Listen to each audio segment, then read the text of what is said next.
they were quite interested in getting into the cider trade, and I'm an open book. I gave them my license to look at, all my pro forma sheets and all that, and I was very encouraging for anyone to get in the cider business in this neck of the woods. So, but they got a great retail area, probably even a little nicer than mine, and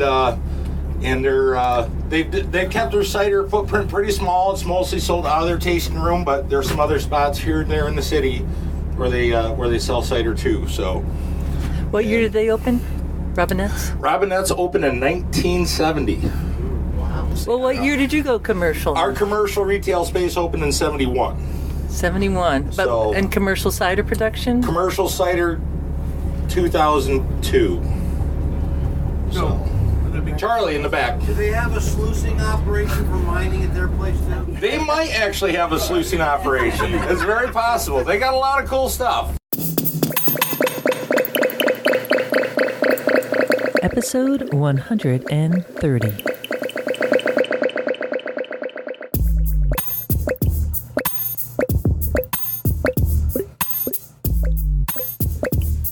Hello and welcome to Cider Chat. My name is Rhea Wincaller, and I am the producer and cider MC of this weekly podcast, where we speak with makers, cider enthusiasts, and folks within the cider trade from around the world. That fellow that you heard bringing us into this here podcast is Mike Beck of Uncle Johns Hard Cider, based in St. John's, Michigan. This week's chat is going to be featuring voices from Michigan during the Grand Rapids Cider Week, and I'll also be speaking about GLINTCAP, which is the Great Lakes International Cider and Perry Competition. So stay tuned for that, but in the meanwhile, some updates out and about in Ciderville. There are always fun events happening out and about in Ciderville, and this one in particular is a little bit closer to home to me, but perhaps you are in my spot of Ciderville. So if you are, and even if you're not, you should know about Spoke and Spy Cider Works in Middletown, Connecticut, because probably some point in your travels about, you will be landing at Bradley Field in Hartford, or cruising up to Cider Days and going past Middletown, Connecticut, where Ron, who is known as Drink Cider on all his different social media networks. Well, in another week, on June 8th, which is a Friday night from 5 to 9 p.m., Ron Cezanne and Michael Shea, who is known on Instagram as Cider of the Night, they have a little bottle share happening. So again, that's June 8th from 5 to 9 p.m. And the only thing they ask is to bring 2 bottles of cider to share, and they need to be 750 ml bottles. Though I imagine if you don't have a 750 ml bottle, but you have a couple more bottles of different sizes, nobody's going to get booted out the door. Anyways, so do that. Go to Middletown, Connecticut. I used to work there for years. It's right along the banks of the Connecticut River. I think they probably still have a ferry that goes out there. There's some good beer scene there too, so you could have a full bevy of fun in Middletown. And definitely stopping at the Spoke and Spy Cider Works, June 8th, 5 to 9 p.m. I'll put a link in the show notes to Spoke and Spy Cider Works for this here episode 130.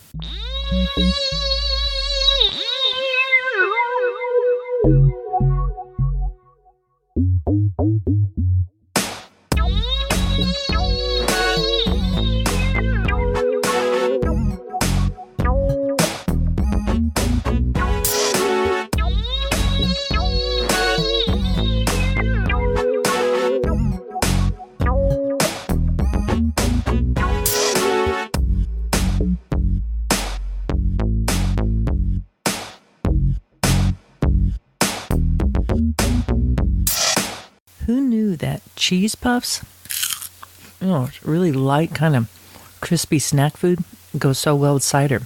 I'm enjoying them with some James Creek Cider House. Their Southern Star cider was aged in bourbon barrel. Not that it needs any food at all to make it taste good, but oh my goodness. James Creek Cider House, Moore County, South Carolina. Thank you for getting me through this podcast.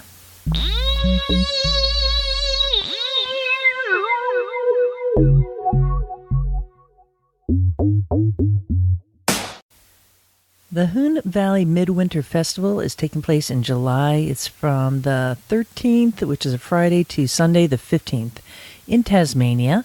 So if you're out that way, but more importantly, even if you can't get that way anytime soon, it does happen once a year in the middle of the winter in Australia, the southern hemisphere, right?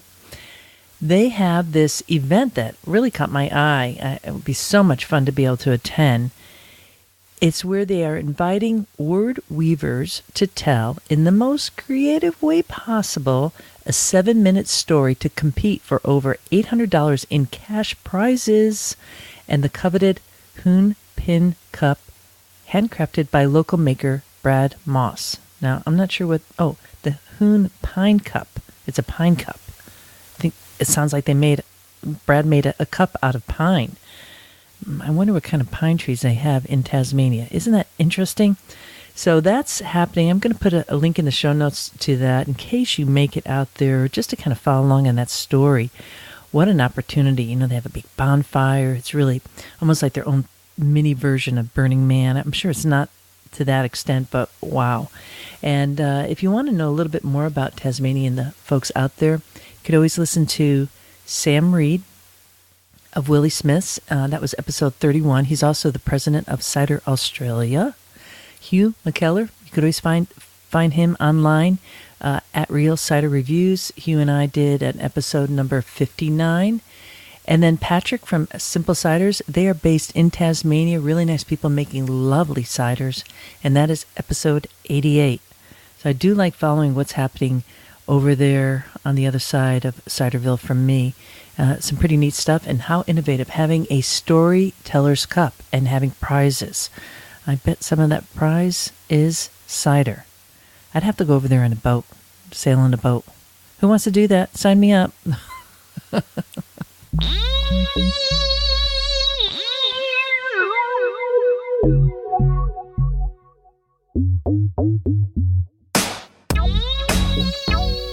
I think I'm primed enough now to talk about West Michigan and my trip out there last week, because it was a heck of a lot of fun and a lot happened. It's almost like, where do I start? So when in doubt, start from the beginning to bring you up to date. We left on Monday, which was May 14th, at night, drove all the way through the night. It was myself and Team New England. There was 4 of us: Charlie Olchowski, Mark Gryska, William Grote, and Joby Willson. It was kind of a cool evening ride. In fact, in the morning, on our way, as we were kind of pulling up into Michigan and going by Temperance, Michigan, go figure, right? We recorded a Cider Chat Live podcast. So to bring you up to date there's 2 podcasts now. There's Cider Chat, which is this main podcast that you're listening to, and now I have this additional one called Cider Chat Live, where I'm able to record kind of on the go a little bit more with very little editing and send it out. So on that episode, and I'll put a link in the show notes, you'll actually be able to download it right from the show notes if you like. We talked about the judges who were attending GLINTCAP, because I was curious, as probably you might be too, if you're sending your ciders. Who are these people that are judging? Where are they coming from? What's their background? What, more importantly, is their expertise? Because if you're putting your, coveted cider into the one, like your baby, your cider, into this competition, you want to know who's judging and to what standard. So we talked about that, and we also talked about Michigan apples as we know them, a little bit of the flavor profile versus New England style, because there is this kind of conversation of what is heritage apples, what is heirloom. Is a heritage apple becoming a heritage apple every day once it turns like 100 years old? So this is kind of an interesting area right now, and not one that's necessarily clear to myself, although some people feel very clear. I'm going to save that conversation for a later date, but we did talk about that a bit on that episode. Are we in Michigan yet? No, we're not. Are we in Michigan yet? We're in Temperance. Oh my God, Temperance, All right, exit hurry 3. up. Go by it. Speed up, Drive by Joby, it. quick. And then a GLINTCAP gold medalist, Zach Oster from Michigan. So if he got a gold at GLINTCAP, he certainly knows how to judge cider. At least he knows how to make it. Well, it certainly does, yeah. And then how does this guy... Oh, No, we we'll actually get to him later, we yeah. skipped somebody. We skipped somebody. We came from the Cider Institute of North America, yeah. Bridget O'Keefe. And then this Olchowski. Charlie Olchowski Charlie. is in the car with us. And Charlie, can you just give us a little bit of background of who you are? Oh, I'm a human being. On the planet Earth. I don't know. I guess I'm best known for starting Cider Days with Paul Carenti.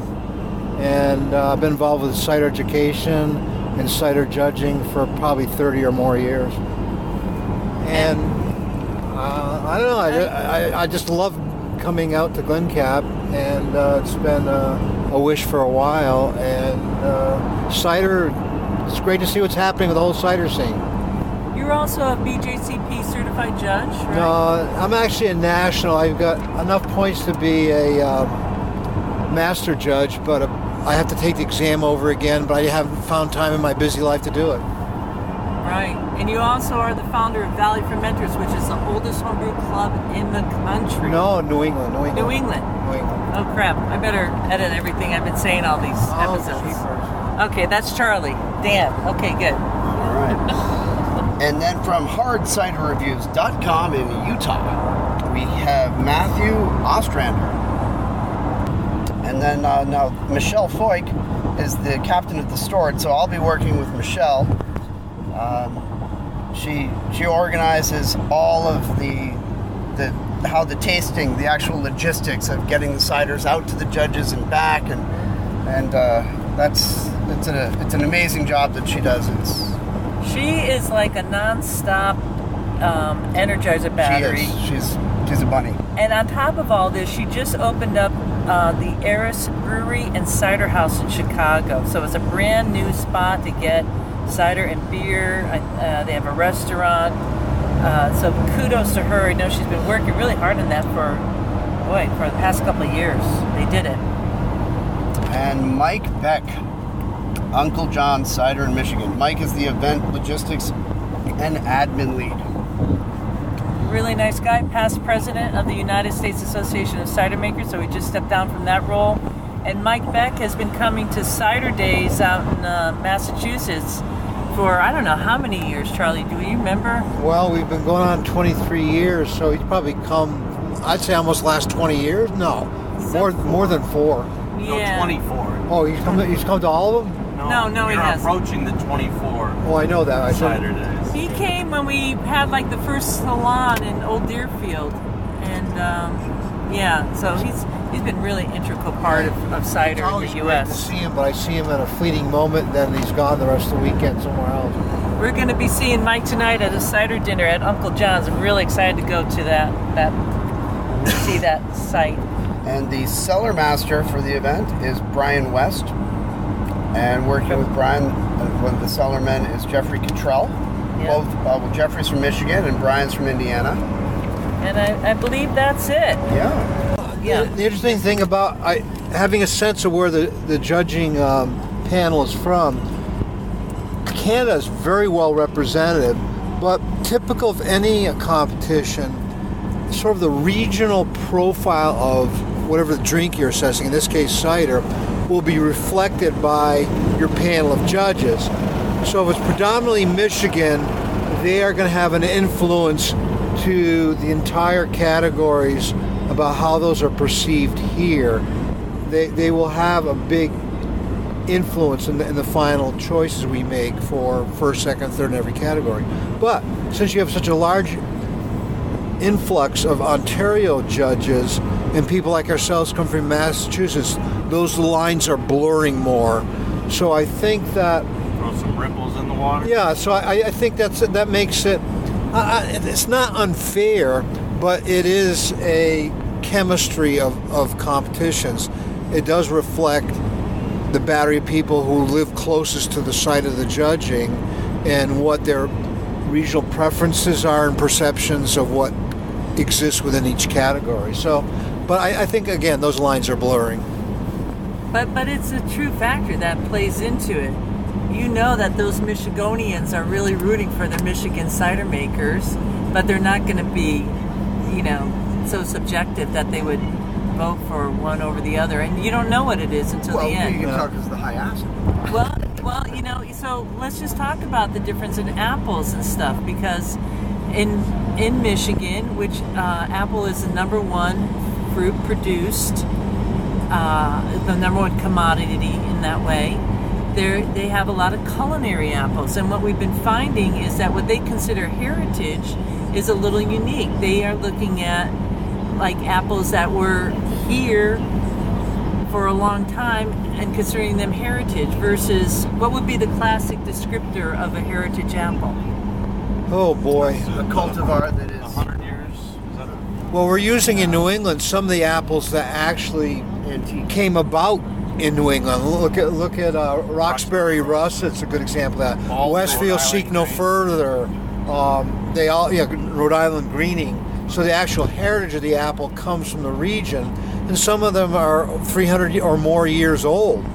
So, I'm not going to argue what came first, the chicken or the egg, or whether this apple came from Kazakhstan, but, you make use of what apples you have in the region, and it basically is reflected in the final ciders. Again, that line is going to be blurred with more cultivars being introduced, grafting, the discovery of certain pippins, and this is going on everywhere. So I really think this is a very dynamic area. What's going to be reflected in the final ciders, and right now it reflects what's there. And there's 1,400 plus entries from all over the world. And it's all done anonymously. Let's face it, it's going to be very difficult to say, yeah, that cider is from here. I know a lot of judges have said this to me, and I say it to other people. I've been fooled thinking something is mine or some other cider makers, and find out after the event it wasn't even close. It was somewhere in another state, another region. So I'm not really worried about what exists there. We'll handle it well, and the dynamic will be there, and it'll change year to year. I think that you're asking about heritage and what makes what's a heritage apple versus not. If you can't find it in your grocery store, it's likely a heritage apple. But what if you can't find it, because some of the apples that they're using in Michigan are something that we might find in a grocery Whole store? Foods? Like a Ashmead's kernel? These are... Well, yeah, probably not an Ashby's kernel. Yeah. Now, that gave you a little bit of flavor for the Cider Chat Live, what I'm trying to do there. That was recorded on the early morning as we were heading into Grand Rapids. We were actually a couple hours still out because it was about, 8 o'clock in the morning there. And, of course, we were all awake because it was a long night. So a great group of guys that I was traveling with, and that alone made it super special for me. Joby Willson was driving, Charlie was writing as co-pilot, and William Grote was helping me read through the list of judges.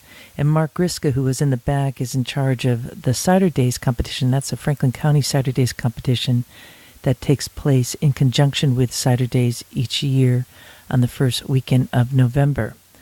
You can find a link in the show notes to Cider Chat Live in this here episode 130, or go to all the different podcasts, libraries, and apps that you use to subscribe to that. I will be doing a Cider Chat Live next week while I am in Ontario.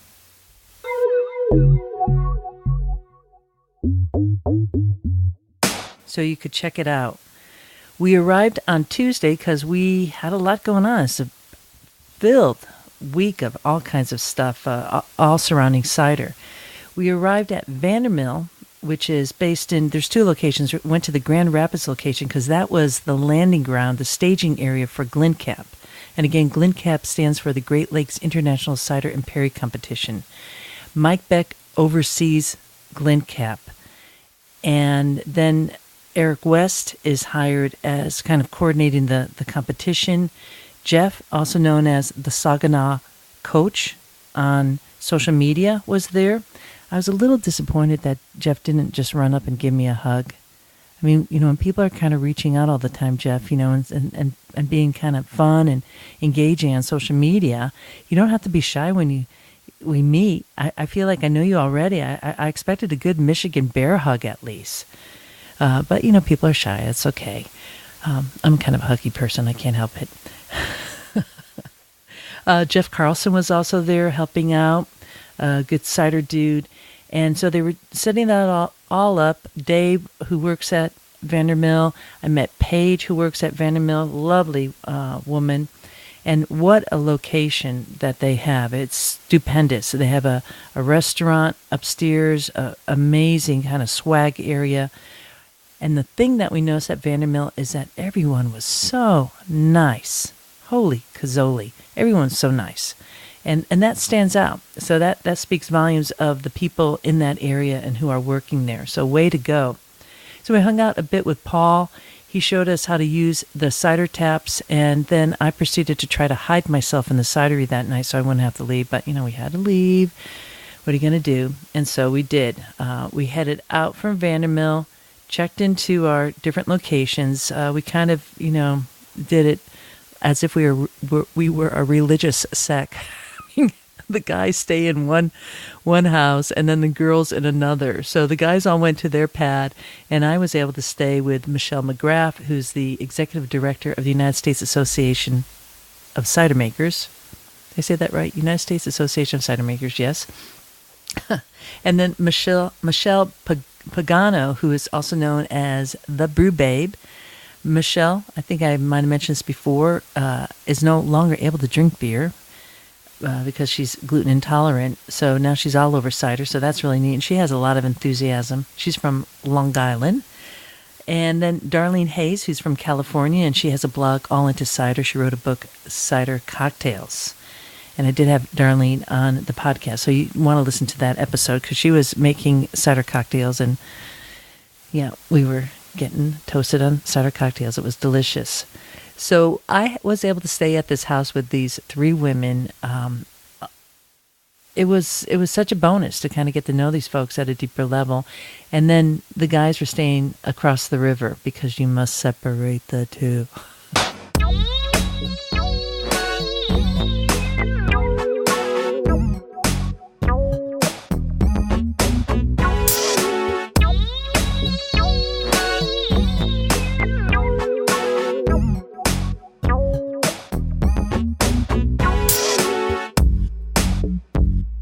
That evening, we got ourselves back into the van and drove an hour east to St. John's, Michigan to go to Uncle Johns Hard Cider because Mike Beck had invited us for dinner, and by hook or by crook, we were going to go. We were all jazzed up. I had never been there, and oh my goodness, I want to say we were there in Michigan during apple blossom season, and just thinking about being at Uncle John's now almost brings tears of joy to my eyes. It was surreal, happy. As we landed, we saw all these people we knew.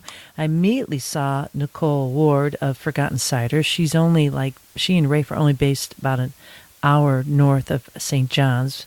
And they were on episode 74. These people are so lovely. If you recall, they have 16 acres and over 1,000 varieties. And I opened up the door to the van, and there she was, standing with two red-fleshed ciders. One is the Red Queen, and the other one is the Mad Russian. And just seeing that and knowing that we'd be able to get a sip of that just, makes your jaw drop. So super happy to immediately jump out of the van, give her a hug, say hi. That's the way Ciderville is.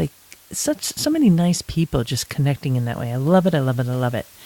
And then I got to see Mike Beck and meet his wife Dee and family. It is there's places that you go in life that there's specialness there, and this is one of those places. The farm itself is just gorgeous, so there's going to be a lot of snapshots on the show notes, so check that out. I'm going to try to put together a short little video. I'm pretty much guaranteed I will be doing that, so you'll be able to see that too. Probably also put it up on YouTube. But all the blossoms happening, really beautiful. We got to immediately see Brian, who's the cider director at the Northman and Ambrosia. They had traveled down and were stopping there, and there's lots of cider pouring. I was able to meet two Brits and actually sit down and have dinner with them, and that was Helen Thomas from Weston Cider. She was there to judge, and also Bob Chaplin, who's in charge of the Royal West and Bath competition that will be taking place, I believe, this coming June. It happens every year at this really huge and well-attended competition. So that just, what an opportunity. That's all I could say. What an opportunity to sit down and have their undivided attention while they're eating dinner. I don't know if they really want to sit down that long with me, but they did. Only kidding. I actually recorded a bit with Helen, and I'm hoping it is a good recording because it was on the bus and was kind of noisy. So we'll see how that goes. So that was taking place, and then before or after, Brian took myself and a couple of us out into the orchards in one of the four-wheelers and just drove around this orchard again, like felt like miles of apples, all in full blossom. I mean, if you get that opportunity wherever you are in the world to take time in the orchard, smell the blossoms, and just take in the sights and sounds, you know that there is beauty in the world and all is great and good.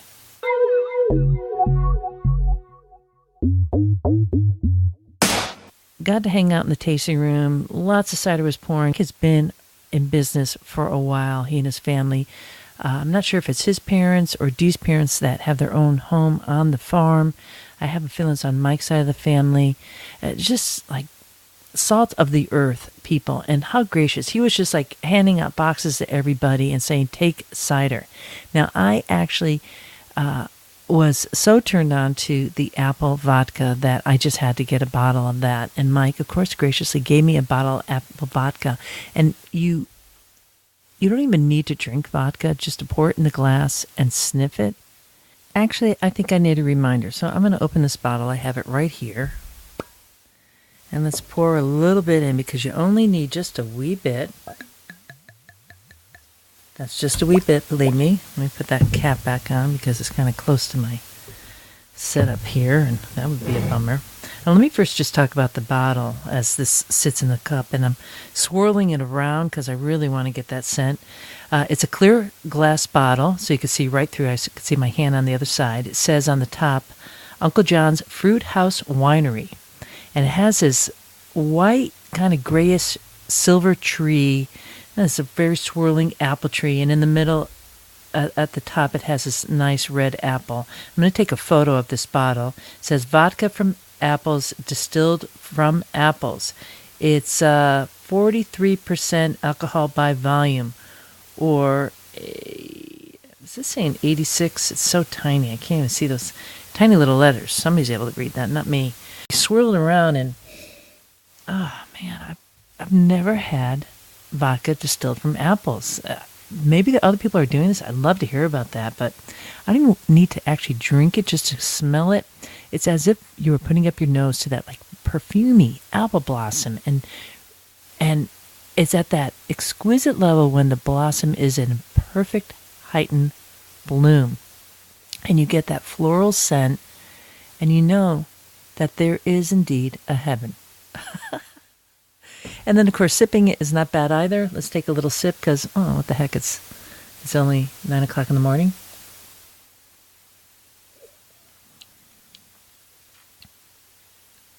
And the apples there, it's really delightful. I'm going to just treasure this bottle. I also received 2 other bottles from Mike. These are, one is a grape wine with honey added, Piment. That's a 10.5%. I was kind of interested with that. It was a Michigan white wine with local honey. Creates this semi-dry floral white wine with hints of honey and tropical flavors. And then I like this saying, by drinking local wines, you help support your Michigan farmers. Right on to that.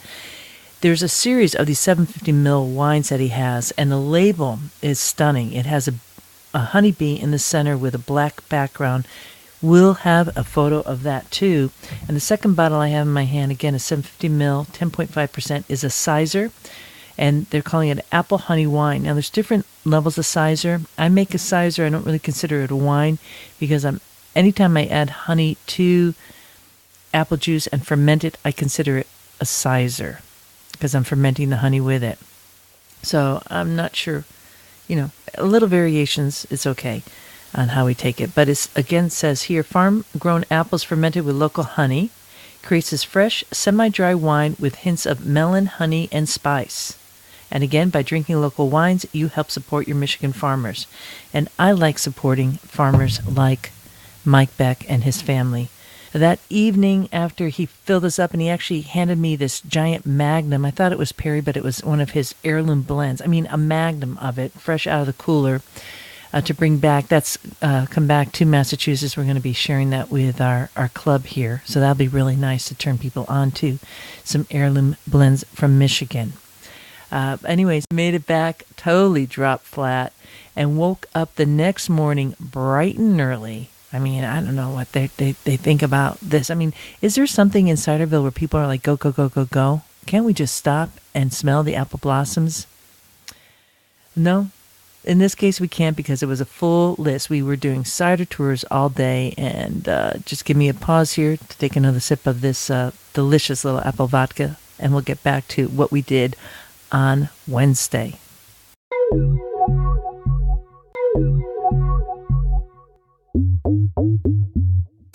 Wednesday was the first day that the judges and all the folks involved in GLINTCAP were kind of gathering, and it started at 7:30 in the morning in front of the hotel where the competition was taking place. And we left immediately to head out to the People's Cider, which is in Grand Rapids, a really cool neighborhood. Highly recommend going to this place. It is owned by Jason Lumen, who I didn't get the chance to totally talk to. I did hang out with him later on Thursday night. That was fun. Playing a little bocce ball. Good times. But what Jason does, he does a lot of barrel ferment ciders. And, you walk in and there's a barrel right on the bar. That is super cool. I love it. And everybody was just raving about his cider. So I hope to have more about that and meet up with Jason again. Then from there, we got back onto the bus and headed just a stone's throw away to Robinette's Orchard and Cider Mill. And this is kind of an interesting little piece, a tidbit, because this is a orchard that is right in Grand Rapids, and it's so unique. And I'm thinking, where else do I know in the world where you could be in a city and then be in an orchard at the same time, a working orchard that is making cider and wine? And I'm going to let you hear a little bit from them that I recorded, some little snippets of conversations that I had along the way. And you could get, I think from this, a good view of Robinette's Orchard and Winery. Mike said we've been here since 1911. We've been making hard cider for 10 years now, I think. This is my son, Alan. 11 years. 5th generation. 11 years we've been making hard cider. We're in the cellar right now. Mm-hmm. It's all like that field stone with cement. Yeah. Was it dry stone? And then you put in the packing around it? We had to redo that in 1985. We redid the mortar, the joints. What are the beams that what kind of wood? Oak, okay. Yeah, right from right here on the property. And it's all with the bark on it, They kept the bark on it, and it's all original. Wow, that's a dairy barn originally, maybe? No, this was a fruit farm right from the start. So this was kidding. This is where they kept their horses. For working the farm. Yeah, for working the farm. So if they had a cow, it was just 1 or 2 for their own use. How many acres do you have? Because, we were driving in, I could see apple trees across the street, so yep. I'm assuming that's we have the 135. 135? And about half of that is usable for fruit growing. And how many varieties do you... We're over 40 now. Over 40, okay. Yeah. Busy time here in the spring, isn't it? Mm-hmm. I had the pleasure of speaking a bit with Alan Robinette, and he really inspired me. Here's a young man, he's getting married this year, and just is like filled with vim and vigor and excitement over apples. The Robinettes are a really lucky family to have what they have there. Out of the little plantings, just to give them a chance to. So we're at the Robinettes. We just took the apple cider, which is a big old, wagon with seats with the cider tour folks from all over the map. And right now we're talking about deer. The problem that they have here, they're so thick that they have to really do super duper management for the deer. Let's go in and see if we can get a little bit on this story. It's going to attack during bloom, which this coming weekend is going to be critical. I'm going to have to spray either tonight or tomorrow night for fire blight this weekend. Temperature is going to be in the 80s, which means the bacteria can build rapidly, and all you need is a little wetting event. So Saturday, Sunday is going to be a rain. And the problem with varieties like this, we've got several varieties here, and the bloom span is over weeks. And so I might spray for fire blight and think I've got it all covered, and some down there don't bloom for another 2 weeks. And if I don't get back and protect them, they'll get fire blight when I don't even know it's happening, because we think it's over. So what kind of spray do you use? There's streptomycin, and then there's Mica Shield, which is a bactericide, and then there's a new one called Casumin that we can use. So they're bactericides, and you've got to get it on at just the right time. It's got probably last you for 48 hours because flowers are constantly opening, and so you're susceptible to fire blight the whole time there's a new flower without that protection on it. Throughout this day, while I was hanging out with folks all over the map, I was trying to take advantage of mini recordings. So here's one with Ben Conley from Beaver Valley Orchard and Cidery in Kimberley, Ontario. I mentioned Benjamin last week at Cider Chat because he really endeared himself to me when he told me that every time on Cider Chat when I say grab that glass and get ready. Well, they are up there in Ontario doing just that and listening to Cider Chat. So let's listen in a little bit on this conversation with Ben Conley of Beaver Valley Orchard and Cidery. Now, are you a cider maker? And we're going to move down here. We're on the cider wagon at Robinette's. I've tried making two batches, 2016 and 2017, and the first batch didn't go so well. Didn't taste. I appreciate your transparency, because that happens to everybody. I mean, the first batch of cider I made didn't go so well. Yeah. And sometimes, more often than not, that happens to me. But I'm not a commercial maker, so you kind of work. Well, I'm just kind of learning as I go. Yeah, that's great. I made a batch last year, and I tried to bottle condition it, but I prematurely bottled it. Ooh. The cider tasted quite nice. I learned that John Mott and his wife Judy, I believe her last name is Cornwall, they are in charge of Beaver Valley, and John is the head cider maker. And Ben was really transparent, which, again, I really appreciated, talking about just kind of working through cider. And I think that's reassuring for all of us who try our hand at cider, that it's not as easy as it seems. And you just got to be persistent and keep going back at it. Beaver Valley is in an area called Gray County, and I learned of something a little bit more, that it's called the Georgian Triangle. So that was kind of neat. And that area is really starting to happen for Ontario, Canada, which just enthralls me more knowing that next week, or while you are listening to this podcast, I will be in Ontario. Not as high as that area, but getting a nice taste of that region and having the ability to highlight Canadian cider makers. Now back to Michigan.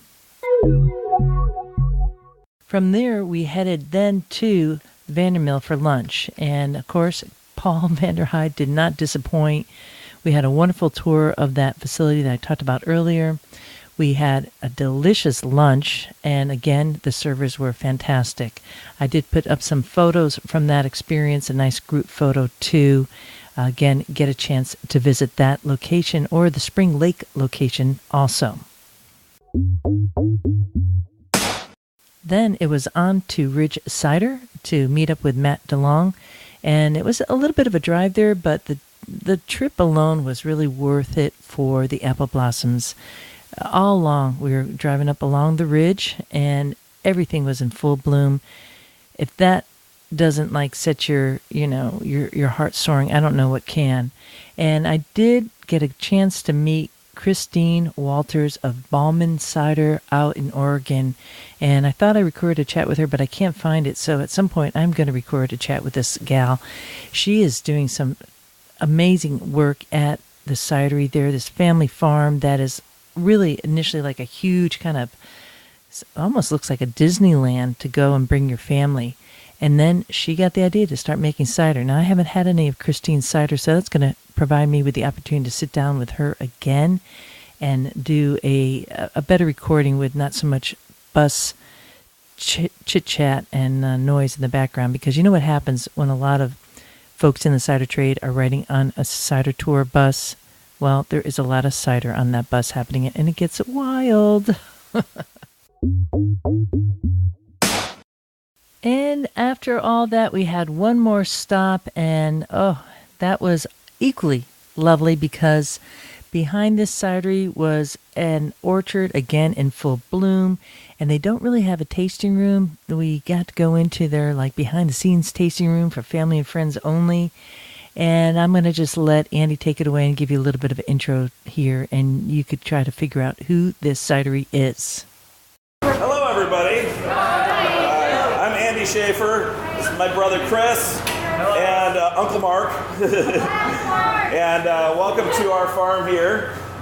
We've got the orchard around us is all ours right here. This is about 75 acres. We've got about another 200 acres scattered throughout the countryside that we have here. But this is the ancestral farm that our family homesteaded in the 1850s.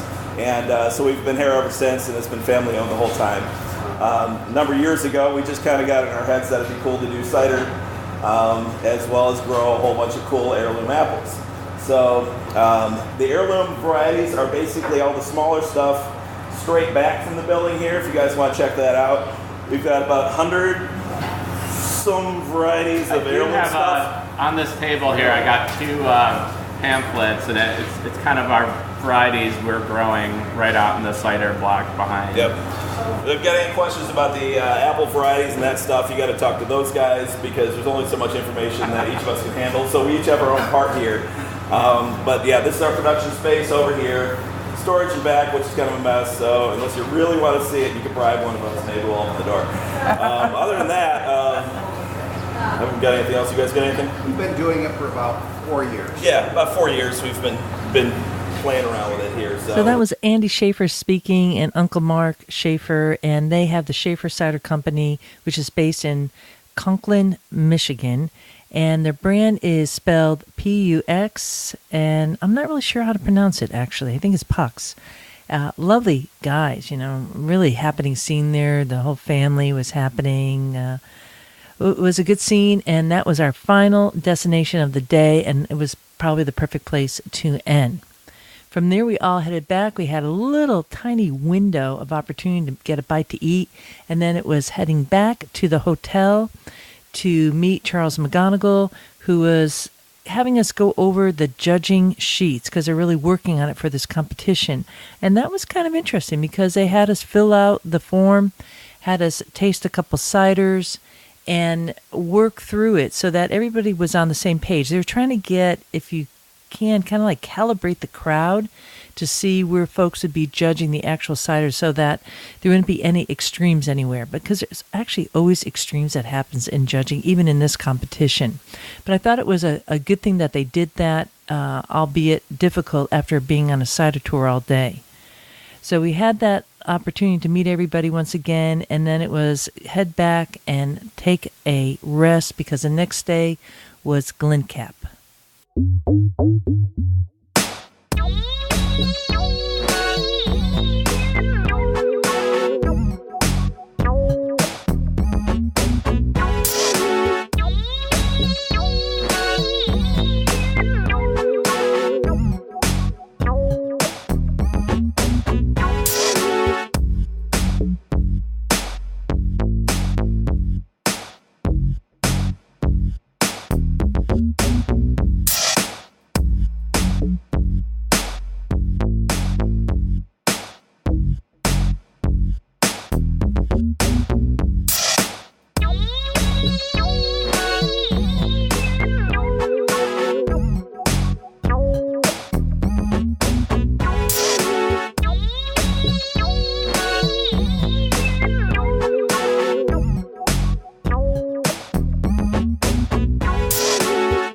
I was one of the first people to be at the breakfast that morning at the hotel, because I never turned down a free breakfast. And I got to sit down with Dee. Ben Watson had finally flown in from New England, and he was there too. I got to see Louisa Spencer from Farnham Hill. Brian Ritson was there sitting at my table, and it was just it's just so nice to see everybody. You know, it's like a love fest of happy people. Then the judges go out to see where their tables are. I went out to look at the sheet, and I found out that I was not judging.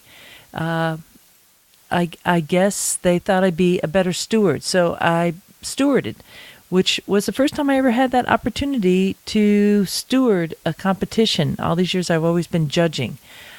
The steward scene was run by Michelle Foyk of Eris Cider House and Brewery in Chicago.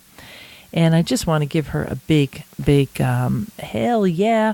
They did it there. She's been working on that project for a while. Michelle's really a big part of the Michigan scene. I think she used to work at Virtue Cider, knows a lot of connections there. I met her first out in Portland at CiderCon. So it was lovely getting to hang out with Michelle and Kat from Canada, Eric, who is helping me kind of learn the ropes of stewarding, and all the different people that I just adored you. We had the team. You know what's interesting, though? The hard part for me of this competition was all the cider that was getting poured out. I kind of wish that there was more work with the homebrew clubs in the area. And I'm sure there's homebrew clubs, and we should probably, they're very beer dominated. This is a great opportunity to turn them onto that, to cap it, or if anything, that a nice thing to do would be to take, and this is true for any competition, even whether it's GLINTCAP or whatever, is to take that leftover cider, maybe find, again, homebrew clubs that would want it, or instead of pouring it out, to pour it out into buckets and then distill it. One of the things that I hear some competitions doing, that they're distilling it and then they give some of that distilled spirits to the judges the next year. So I think there's a lot of options. It's actually, it feels like nails on a chalkboard pouring out cider. And I know they have to go through that, but I would love to see a little bit more recycling and use of cider in that way. That, can I say it enough time, that was really tough for me. Even though at the end of GLINTCAP, they take all the ciders that haven't been opened and they bring it back to Vandermill. And again, you could take whatever you want. And the New England team, I actually had to fly home, but the New England team did drive home and brought back a number of cases. But whatever was left there does not get farmed out. And again, that's hard to witness or even to be part of, especially knowing that probably you listening sent your cider there. And for goodness sakes, at least get it to somebody. Somebody's going to want that cider. So always something to do. Put it on the plate. I did not get to record this competition.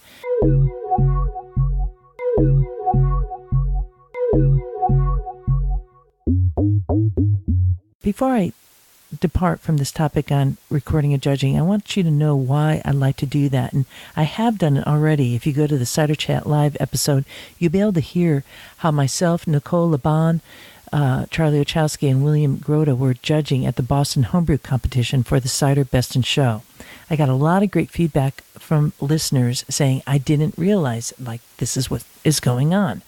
So whether you are a cider maker, but really speaking to the consumer's perspective, don't you want to know what's going on and why people are saying, hey, that's the best cider out there? Why? What makes you pick that one over others? That can only help, in my belief, the transparency of Ciderville across the board. And it's not something to kind of protect. It should be open to the press, and why not? I mean, if you think about a poker game on TV, it's quiet, people are just there playing, and folks are riveted to the TV. Wouldn't it, like, up the game if we had cider competitions televised? Holy smokin' Joe. That would be fantastic in my mind, because it would really provide a window into what makes a top quality cider. I don't know why that is just relegated to cider makers. It does not make sense. Now, I know that beer and wine does that, but cider is its own territory, and we could set our own stage here, and we should not be beholden to anyone else other than the cider community. So it's my hope to keep on doing that, and I'm planning on going to another competition soon that I hope to record and be able to bring that to you and really highlight that piece. Not to mention that when you put a recorder down in front of some judges, they're going to up their game to a whole other level, aren't they? And those commercial makers who are listening to this podcast right now, you deserve that. You deserve that quality of judging. And to know who those judges are, whether they are a brand new cider maker or someone who's hoping to become commercial, who have never judged before. And that's my experience as a judge for, 20 plus years. So I got to have a different view on it. And you could bet your bottom dollar that I am taking notes, and maybe I've been joking around that someday I will write my own version of the Cider Confidentials, much like Anthony Bourdain did with the Kitchen Confidentials. So stay tuned for that. Let's head back to this trip out to Michigan. One of the highlights of my time at GLINTCAP in the evening was being able to record a conversation at a restaurant called Sovngarde. That's a place that has a bocce ball scene outdoors, a nice outdoor setting. And Rick, the owner, really nice guy, delicious food. And I got to sit down with Andy Sietsma of Sietsma Orchards and drink cider and eat food. It's the best way to have a conversation. And to get to know this guy, what a delightful man. And even more so, a cider maker. We had, if I'm going to give you one tip, actually one cider that really stood out to me because I got to sit down with it. And that, sometimes when you're judging, you're just going through multiple ciders. You don't get to salivate over it. But sitting down with somebody and having food just changes the whole paradigm. When they poured from the cask at Sovngarde this Maggie cider, it changed the day around, the whole experience. So if I'm taking home anything, it would be that cider knocked my socks off. So well done, Andy. That podcast will be going live as I fill in some of the cues from some of the final episodes from CiderCon. We'll get Andy out there and tell that story.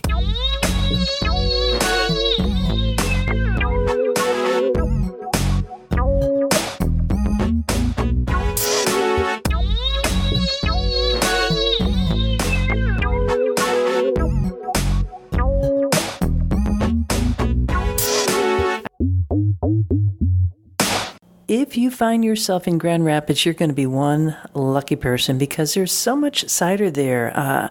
Any bar that you go to, there's cider pouring, and it's a nice selection of ciders to be had, along with a great beer community too. Sometimes, as Charlie says about heirloom, the line between beer and cider gets a little blurry too, and that it's often the same community of people, and they're all great people. One more thing I want to just add before I totally leave the Michigan scene is that next year I would love for Eric West, who works his little butsy off, to get this whole GLINTCAP thing rolling, that somebody gets him a nice chair to sit down in that will help support his back because, you want to keep the guy happy. And I imagine if Eric's happy, then everybody else around him is going to be happy too. I saw a photo that was posted up for Eric, and he had these plastic chairs that you kind of see everywhere in the area. Because actually Mike Beck, who brought us into this podcast originally, he was the first one who was announcing on the bus tour when we were rolling into this here, episode 130, told me that Grand Rapids is known as a furniture city. So if it's furniture city, then how about getting the guy who's sitting at the computer all day, putting all those entries in, a good chair to relax in. And, while Matt, he was at Vandermill. Everybody's so nice there. I bet Paul Vanderhyde has a really nice office chair he could roll down there and let Eric sit in so he doesn't have to stack about 5 chairs to give himself a little bit of height and support. It's just, that was kind of comical to see. But in either case, it's all about cider, and I really appreciate all that Mike Beck did to get myself and Team New England out there. And what a time to meet so many wonderful people and have an opportunity to sip cider from so many different parts around, out and about in Ciderville. So check it out if you are ever in that area of West Michigan And if you also get a chance to go to GLINTCAP, I highly recommend that you do. Do your volunteer. If you're like a steward like me, it's a great opportunity. Or if you are a judge or whatever they need, show up early and help them pack the cider. It's all for a good cause in the end. And that's all about helping cider continue to keep going up.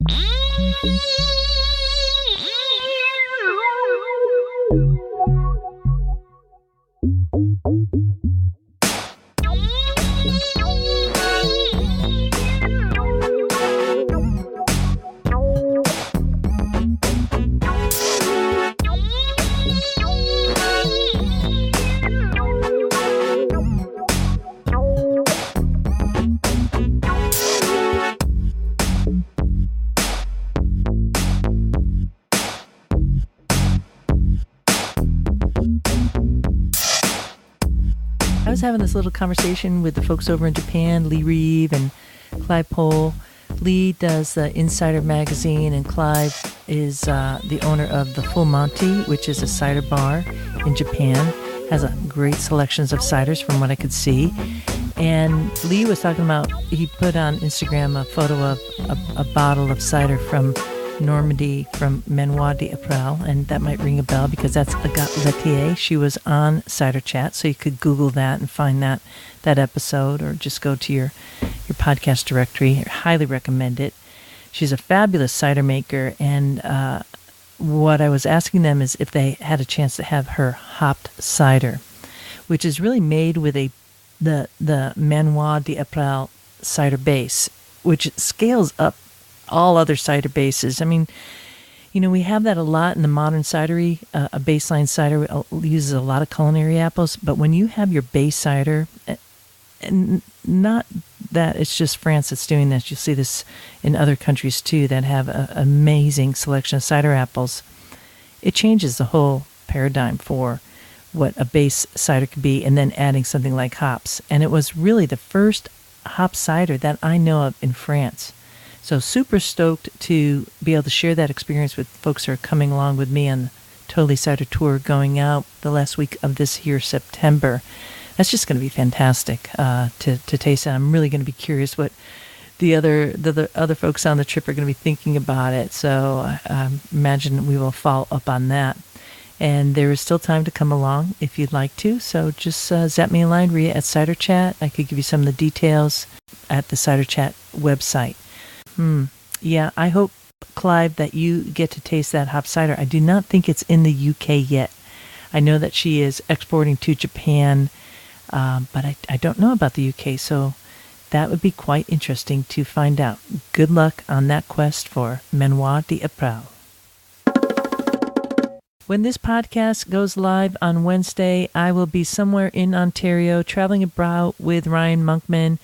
Thanks to he and Field Bird Cider in Wellington, Ontario, for sponsoring me to get to Ontario. I'm going to be driving up my car, my old jalopy, and cruising along. And I'll be doing a little bit of Cider Chat live. I might throw in my guitar or something like that and sing you a couple songs along the way. Who knows? I can't make any promises, folks. In Ciderville, anything can happen. But just know I will be thinking about you each time that I raise a glass and say cheers to you. Going down the road in my jalopy now. Going down the road in my old car. Going down the road in my jalopy now. Oh, my old car, I can go so far.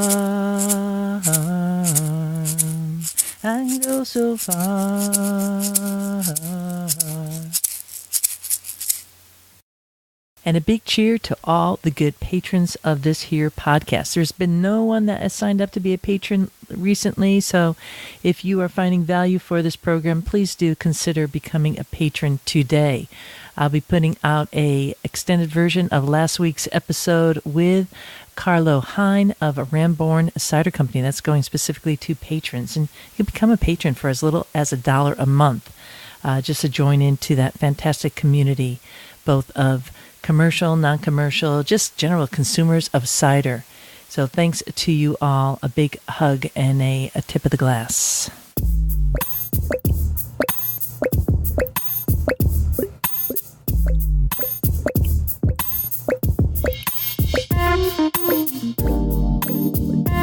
This is Ria Windcaller signing off for now. Looking forward to seeing you in Ciderville.